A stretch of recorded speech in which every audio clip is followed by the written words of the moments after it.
no twagambira bitu na watizawe kuzumanya Evugambirwa omushomo gw'abakazi abari omu kushuubura ogubire gutebeekanisibwa ba Equity Bank omu rurembo rwa Fort Portal. Omushomo gutebeekanisibwa hansi y'omuramwa gw'abakazi ahaiguru kandi gubire gugenderire kwegyesa abakazi oku bakubaasa kumaraho ebizibu ebi barikutunga omu bizinesi zaabo.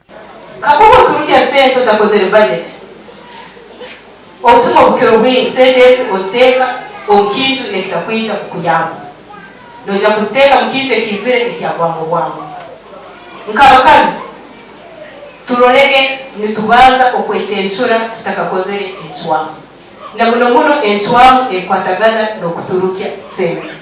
Okuchondozo kwa yesurwe Mastercard Index of Women Entrepreneurs okumwaka gw'2019 nukoreka ngu Uganda ekabebembira amahanga ga Africa mu kugira omuhendo mwingi gw'abakazi abineza business.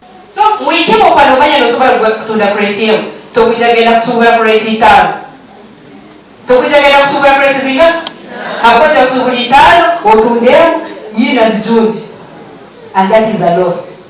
And that's why we really started with the financial literacy to make sure that if we give you a loan facility, you understand how to utilize it without any struggle, to make sure that the income which comes through even overweighs your expenses. Boba mwa abakazi abetabira omushomo ogu bahireye ebiteekateeko byabo. Kale ndi member wa Equity nagamba kambe member ntandike kusevinga akasente kange abuli akanakwataga hati nakora nyenka mu bwongo nagamba hati orugoye ubu nagenda nyacha ku rutundo runagura nubamba muziri ezindugulise kankoreke ntandike sevinga beto nisima ruhanga ngo akasente aka kanagenzera ni sevinga kanyombekire enju